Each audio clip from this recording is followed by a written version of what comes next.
The Navajo tale, The Story of the Emergence, is brought to you by Not a Prophet.org, the place on the internet to find spiritual guidance powered by artificial intelligence.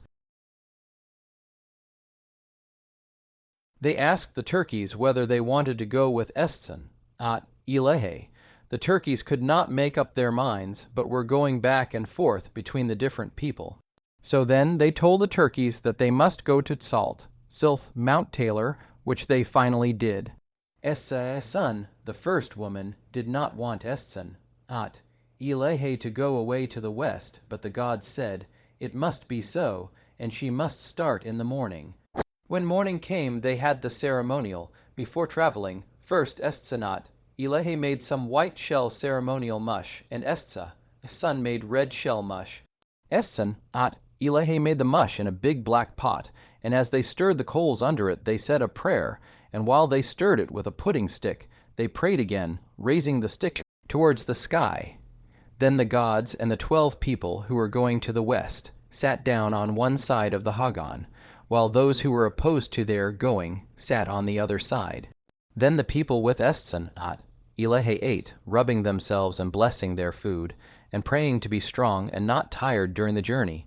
Estsan, who made the red shell mush, and the people with her grabbed the food, eating it carelessly and drinking hot water. They represent the careless people who are angry against the gods, and those who eat in this way bring sickness. The gods who ate the white shell mush ate slowly, praying and behaving properly, which is the ceremony of eating. Estsan told the people that when they increased very much, there would be earthquakes and war between them. Ethkay-nah-ashi, her husband, said nothing because he could not speak against his wife, but he felt very badly. Now they started to go, and the talking god, stood in front of the people facing east, and all the people had flowers in their hands, and the spirits of the birds were with them. Nanasgani held the scalp stick in his hand. There is a song about the starting of this journey called De Yaheh, meaning I am a white shell woman, and I am going. Kai-yolt Estsa-tlehay in Ya. The travelers who were going west with Estsan-ah-tlehay visited all the mountains that have Heen named, and when they reached the second mountain, Sylph, they saw in the distance the smoke of Estsan and Ethkay-nah-ashi going on their way to the north with Ethkay-nah-ashi. Ashinasan, the salt woman, stayed with the Salt Clan at Huafano. The travelers with Estsan-ah-tlehay, after making a circuit of the holy mountain, started to go west from Huafano by Bej, Lashi, Bijij, Cottonwood Pass over the Chuskai Mountains. As they passed over it, they touched a big rock which stands there called Bej, Delnihe, and you can see the handprints there now, and Indians who pass that way should put their hand on the handprints and pray. After that they came to a spring, and made balls out of cornmeal, and ate what they could and left the rest near the spring. These now are turned into rocks like marbles, Tsejanishhais. The sun came down and ate with them, and near that place is a sign of the sun on the rock, also the sign of the moon. They went then to a cliff with a rock with a hole through it sticking out of the cliff. This place is named Tsehatral. They left the corn pollen boy, Tradadineshki, and the corn pollen girl, Tradadin, Itade there to live, and also the corn bug bird at Atadade. Then they went on to Sanso-la, 2 mountains with a path between them near Crystal, New Mexico. There they left 2 spirits to live, Sis-Yadier and Sylph, Digini, which are the echo and holy mountain spirits, and in that place all Navajos should pray. Then they went down Canyon de Chelly to Tayantile Flat Rock, and there they left Atade, Digini Rock Girl People, and also Altier Echo Rock. Then they went to Nas, Jatsil Spider Rock, and came to Banijay, a rock in Canyon de Chelly. They left their Jolt, the talking god, and Hagon, the house god. And at Kinlak, a white house they left Baka and Baad, the male and female gods. These are the dancers. All these last places mentioned are in Canyon de Chelly. They passed by Chinle and went to a big rock island in the stream named Sebanazale, and landed on top of this rock, and made some footprints there. Then they flew from there in a flute to the top of Black Mountain near Tohine, Dahaska, a flat-topped peak. There they blew their noses, and cleaned themselves, and left some white rocks in that place. Nanasgani was carrying the scalp stick, and he threw it on to the top of the rock, and said that no Navajo must go up there. Then they entered the flute again, and went to the Ajabihagan, a tribe of the Hopi Indians living north of Monkopi, in a very lovely place. And they gave flint to these people, and also a feather of the great bird Estsan-ah-tlehay. Asterisk, they went in the flute to the top of San Francisco Peak, Dogo, Slied, and from there they walked in afternoon to a little mesa covered with cedar called Sini, de-ah-hay, and they slept there and had a ceremony and song. At this ceremony they made the go-hi-nini. One of the travelers was turned into a go-hi-nini, and they made 4 of these men here, who were the ancestors of the Pima tribe. Then they went on to Tsilth, Kai-de-Chelly, a white-topped mountain, and left there 4 people called Delge, who were often slaves of the Hopis and were probably the Yuma Indians. Then they came to Tsilth, not Sakai half-white, mountain, and left there 4 people called Besants, I meaning unknown, then to Tsilth, an unknown mountain, and left there 4 people called Belthra Apaches, then to Tsilth, Delt, so a yellow mountain near Kingman, Arizona, where they left 4 people called Nak, Ketlet, Saikoi, which is a tribe that wears wooden soles on its shoes. Then they went to Tsilth, then, Dokunch Sailing Mountain, and left there the tribe called Awakietai, and this tribe talked like babies. Then they came to Tsilth, Doje Jiga, and left their people called Bikeke-Yajai Papagos, who wear sandals with thongs between their toes. Then they went to Tsilth, Beni, Halko Mountain, and left there a people called Kaidine, or Arrow people. Then they went to Haltan, Neligate, Seal, or Mirage Mountain, and left there a people called Halton, Abigay, or Mirage Clan. At Foggy Mountain Haden, Nestines, Seal, they left the Foggy Clan, and at Nestine, which is the coast range of California, they left 12 people. Then they mounted on the Fog, and rode over a great deal of water to Tsilth, Gant, Seal, which is a little peak on Santa Cruz Island, off the coast of Santa Barbara, California. After they had landed on the peak, they saw Bigachity walking towards them on the water. His hair was shining, and little rays of light shone and sparkled from him. Making of the house of Estsan-ah-tlehay on the island. Then they made a great house of rock crystal, which shone and made rainbows as the light reflected from it. And the wind and light and all of the other spirits helped to make it. It was called Tralth, Kagi, be kind, a Naelth, or the house which float on water. In the east they made a white shell room, in the south a turquoise room, in the west a yellow room made of abalone shell, and in the north a black jet room, and little suns were placed in it to give light. The house was 4 stories tall, and ladders were made of white shell, jet, turquoise, and abalone to reach the upper stories. At the east they placed a white shell door, at the south a turquoise door, at the west a door of abalone shell, and at the north a door of jet. To close and bar the east door there was a large white shell stick, and at the north door there was a black thunderbird, Ikni-dithclith. On the top of the house was a many-colored thunderbird, larger than any other, and chief of the thunderbirds, and he carried little thunderbirds on his back. In the center was a big room, and in it an altar decorated with all colors, and Estsan-ah-tlehay danced in front of it while the altar varied from one color to another. At the main door to the east there was a white medicine rattle, which would sound whenever anyone approached.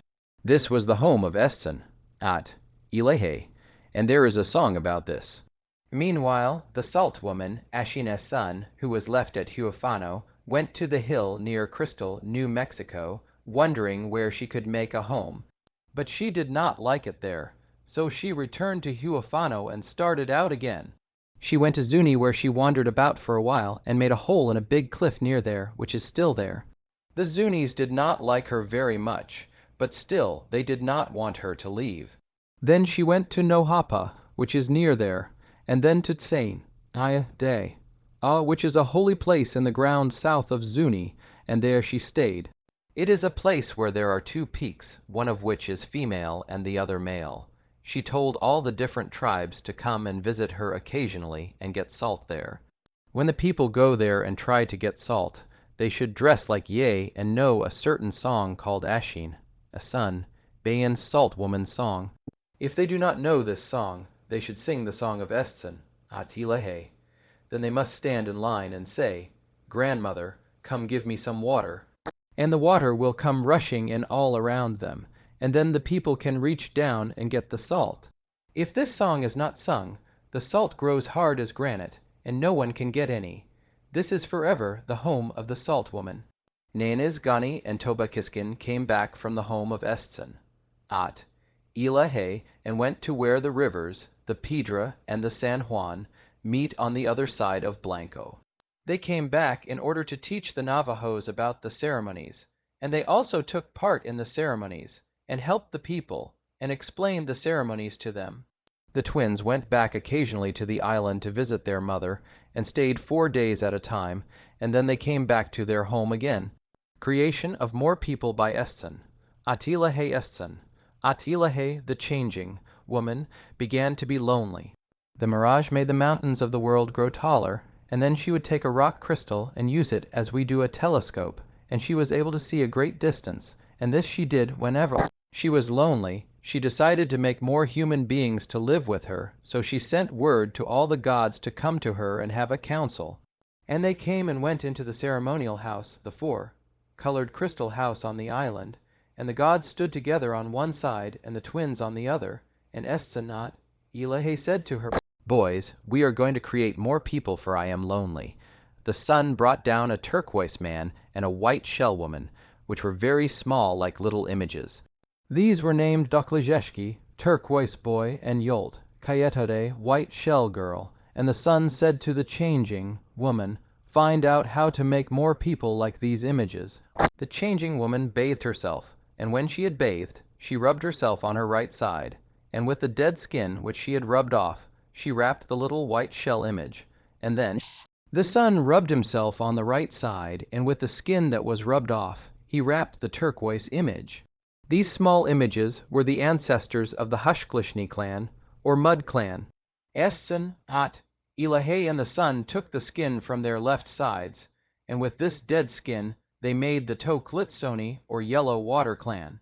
Estsan-ah-tlehay rubbed herself from her head down to her breast, and with this skin made a female, and the sun did the same and made a male, and these were called Towaj, Oli, or Light Water clan. Estsan-ah-tlehay took the skin from the back of her head to her hips, and with this made a female, and the sun did the same, and made a male, and these were called Bitahni clan. They put a robe of daybreak over them, and they held a ceremony over them, singing 22 verses of a song called Dine no Nigla, or making more people. Then Estsan-ah-tlehay took the rainbow spirit and moved these people. Then she motioned toward them with Ethkay-nah-ashi, which gave them life. And they became human beings. They were created during the night, and at daybreak Estsan-ah-tlehay called 4 times to them to get up, and they arose and bathed while the people sang over them. And when they came to life, they were already 21 years old. Estsan-ah-tlehay sang to them, and as she sang, they were clothed in new buckskin shoes and everything needful. As time went on, the people increased until there were enough to satisfy Estsan-ah-tlehay. There were lots of people, and the children gathered the white shell and broke it up on the beach. Then Estsan-ah-tlehay appointed the chiefs of the clans. The chief of the Tok-Litsoni, or Yellow Water clan, was called Noddle-Tilth. Huskabino Oltin was the chief of the next clan, Towaj, Oli, or Light Water clan. The chief of the Bitahni clan was Du-Bitsahali. The first chief had a white shell cane, the second had a turquoise cane, the third had an abalone cane, and the fourth a jet cane. There were so many people by this time that Estsan-ah-tlehay sent many of them to another island, Santa Rosa. They were increasing so fast that the children did not thrive, and Estsan-ah-tlehay felt so badly about this that she called a council to decide what to do. And the gods came together and decided to send many of the people back to a place called Kih-ah-ah near Crown Point, New Mexico. There is an old ruin on a hill there, and the clan of this place is called Ruin Clan or Kih-ah-ah. Asterisk journey of the clans from the island back to Navajo country. Bitahni said that it was a good idea to send people back to this place, and that he would give the different clans protectors on their journey. He appointed the mountain lion Nash Jewi-eltso as protector to the Mud Clan, and the bear from Silth, Dithglith Black Mountain, was appointed protector of the Yellow Water people, and the weasel was the guard for the Light Water Clan. The porcupine was the protector for the Bitahni clan. Then the different guarding animals were brought to the clans, and they held a council, and decided that in 4 days those who were to go east should start. They had many riches with them, and a great many shells, and their clothing was decorated with shells, while each captain wore a large shell on the top of his head, as a sign of his rank. On the day that they were ready to start, a fog came up, and in 4 days they crossed the sea on it, and reached the mainland. The travelers, who were called changing, women's children, set out walking towards the east, and the weasel and the porcupine were carried on the people's backs. As they journeyed, they came to a place called Silth, Binny, Halone or mountain, that thinks, and in a valley nearby they saw a lot of cornfields full of ripe corn, and there they discovered a single Hugon but no people. So all the men put their packs on the ground and walked up to the Hugon. They found no one there, but a fire was burning under a cooking pot filled with deer meat, and they looked around and saw nothing there except that on the east and west walls quivers were hanging, made of mountain lion skin, and on the south and north walls were quivers made of otter skin. Suddenly they heard a sound which came from the quiver made of mountain lion skin, and many men came out of it, young, old, and middle-aged, and these were called the Kadine, or Arrow people. Then from the south side, from the otter skin quiver, came out many women and young girls. So the Hugon was full of the Arrow people, and they rejoiced and were glad to see the visitors.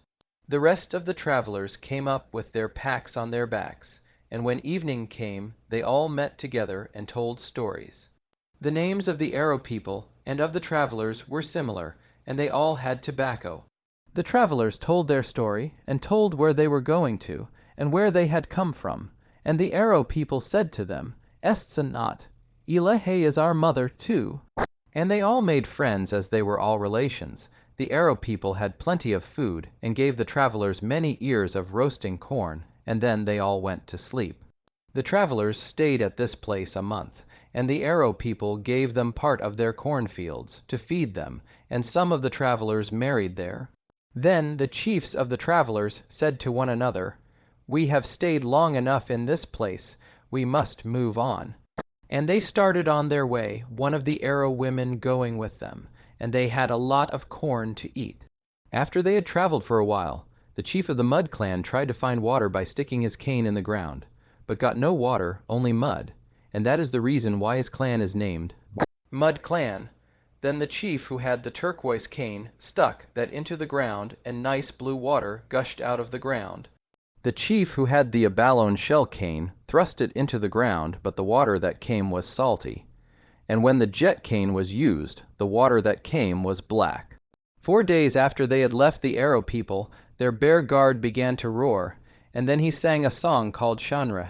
Hindehatsel, meaning my home, is in danger. When the chiefs heard this song, they called the people together, because the bear had warned them that something was going to happen.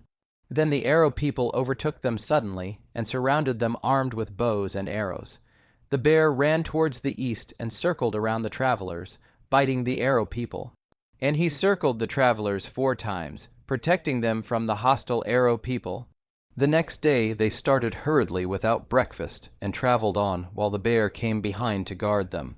A week after this, they were again surrounded by some hostile people called Nakal, Astsel, unknown, early in the morning. The bear had warned them by growling and singing a song, and the porcupine threw his spines into the enemy and killed many, and frightened the others so that they ran into the mountains and prayed in fear. Then they went on again and met a man standing naked with folded arms, who was one of the Ethkay-nah-ashi clan, the people, who talk like babies. The 4th captain of the travelers took hold of the man and asked him, Why can't you talk to us? The Mud Clan, Hush, Glishni, and the Bitahni made friends with this naked man and gave him a robe. As they went on their way, they met many tribes and greeted them and passed on. A year passed before they reached Dogo, Slied, San Francisco peaks. Before they had left the island, Estsan-ah-tlehay had told them that the holy mountains would bow to them as they went by, and that they must stop and visit the holy mountains. When they came to Dogo, Slied, it bowed to them, and they sent one of their people to the top of the mountain, who looked southeast and saw in that direction a great white peak Silth, and he knew that that was where they were to go next. As he gazed from the peak, the holy mountains rose up, but when he had come down, they had sunk again.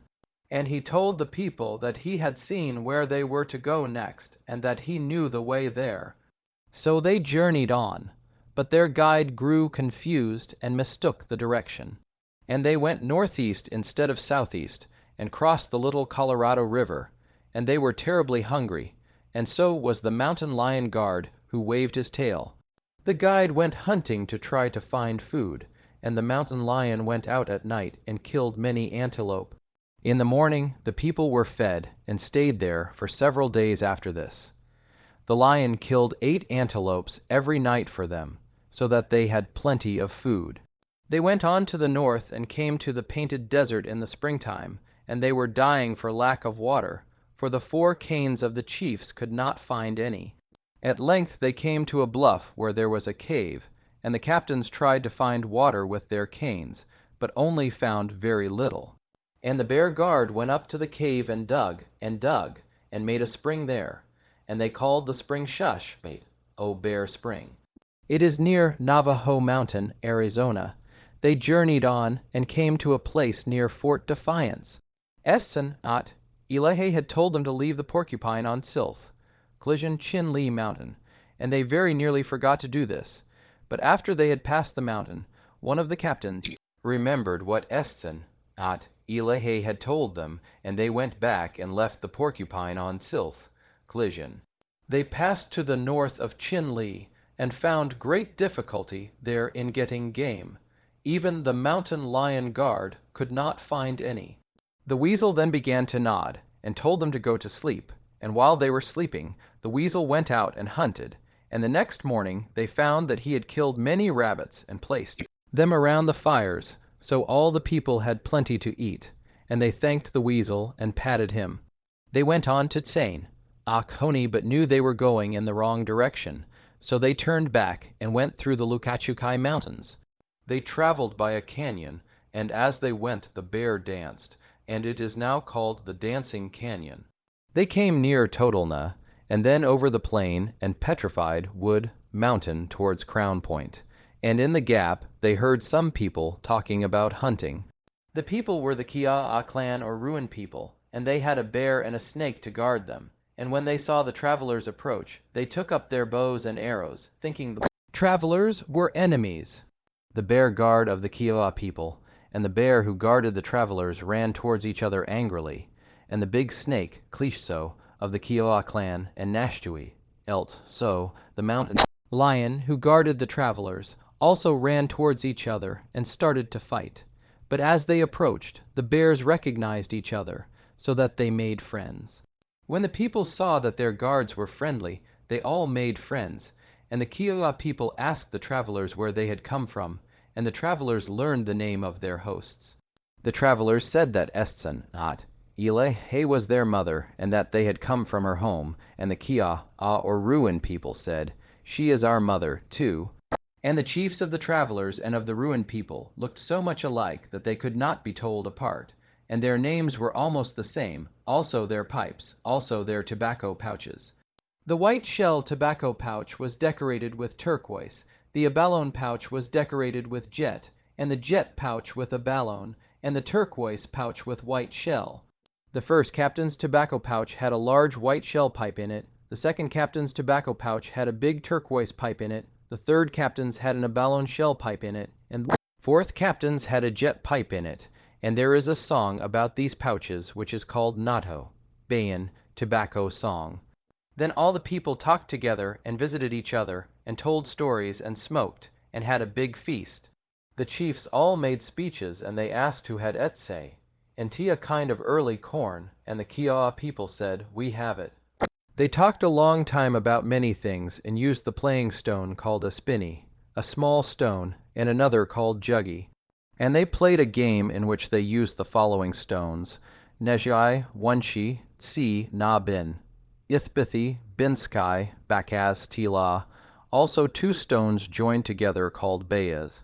These are kicking stones. In the game, the stone was placed on the foot and kicked, and this game is still played by the Zunis. Before starting off on their journey again, the travelers were painted with a sign of lightning on their legs, white corn on their breasts, and yellow corn on their backs. And they painted a sundog on each breast and on each shoulder blade. Their faces were painted white. They took food with them, and seed corn, and water in a gourd. They went towards Crown Point, and when they came to a place called Tisakati, which means lone tree, they found a nice level piece of ground, and they planted some corn there, and this was the cornfield of the Towaj, Oli or Light Water Clan. Then they went to a little hill near Gallup called Sinnahia, which means hill, with little trees, and they planted corn for the Hushklishni or Mud Clan, and they had a big cornfield, and gave the Yellow Water Clan Toklitsoni 1, half of this field. As the corn began to grow and the little ears were forming, the crows and coyotes began to eat the corn, and the people went to their cornfields and lived there to protect the corn. There were some children playing a game in the cornfield. A boy was stationed in the east, a girl at the south, a boy at the west, and a girl at the north, and they were playing a game called Achine-e-Bad Ji-Chin, which meant, "We won't give the children away." In the game, the east boy would run in a circle to touch the girl on the south, and then around to all the others hiding in the corn. And if the east boy did not touch one of the children, it would mean that the one he did not touch would be a hunter. Journey of the two children to Estsan-ah-tlehay.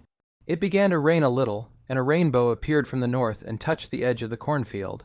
But the children went on playing, and when the east boy had touched the south girl, and looked for the west boy and north girl, he could not find them. They hunted a long time for the two children, but could not find them. And they went home and told their parents, who all rushed out to hunt for the two who were lost. Suddenly the people saw a rainbow on top of the Chuskai Mountains, and they knew that the rainbow had picked up the children.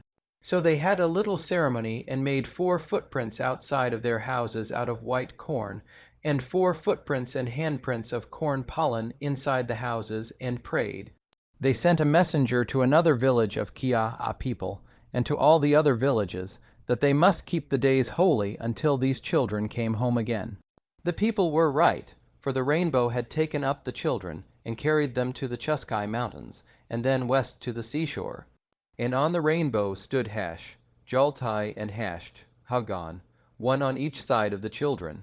When they reached the seashore, the children could see the island across the sea, and flowers were growing all along the beach very thickly. Estsan-ah-tlehay had made 32 trails from the shore to the island, going down under the sea in spiral shape. And Hash-Jalt, the talking god, asked the boy and girl which trail they would take to reach Estsan-ah-tlehay. They selected the right trail, and it led them under the sea to the house of Estsan-ah-tlehay, and Hash-Jalt led the way. When they reached the island, they went under it to the great crystal house and entered it, and there they saw an old woman lying on the floor. Hash-Jalt, I said to her, "Here are your children." And the old woman asked if one was a boy and one was a girl, and they said, "Yes." Estsan-ah-tlehay tried to rise, but she was so old she could hardly move, so Hash-Jalt helped her, and she crawled to the door and raised the bar that closed it, and went into the altar in a room. Then she appeared again stronger and younger, and then went in again to the altar. 4 times she did this, and the last time she appeared she was only about 16 years old, and she danced about very happily. She summoned the spirits of the Yei, and told them to bring a bowl of white crystal for the children to bathe in. The female Yeis washed the girl, and the male Yeis washed the boy, and they dressed the boy and girl in white shoes and clothing, and put feathers in their hair as is now done in the fire dance, and then they fed them. Estsan-ah-tlehay told the children that the reason why she had sent for them was that she wanted to give them prayer sticks and medicine called sis, bays, kathi, which is a belt of medicine, and she gave them these things and told them stories all night long. Next morning Estsan-ah-tlehay mounted to a peak on the island with the children, and drew the whole earth up to her. As she stood there, and as they looked towards the east, they saw many sheep, and at the south they saw all kinds of plants and rain watering the plants, and to the west they looked and saw all kinds of horses and mules and donkeys, and to the north they saw all kinds of game, deer, lions, and wild animals. And there is a song for everything they saw on the mountain. It is called Estsan-ah-tlehay, which means the changing, woman's song. In 3 days the children learned all the songs of the sheep, horses, corn, and all other things. These songs mean to bring forth and multiply. After 4 days they had learned everything, and Estsan-ah-tlehay said she would go part way back with them. Then Estsan-ah-tlehay said to the children, I want to learn your songs, but they knew only 2, which they sang for her, one of which was called Achinibayan. That night they held a council, and all the gods came, and they spread a buckskin and a cotton robe for the children to sit on, and they put the medicine belt down on the robes by the children.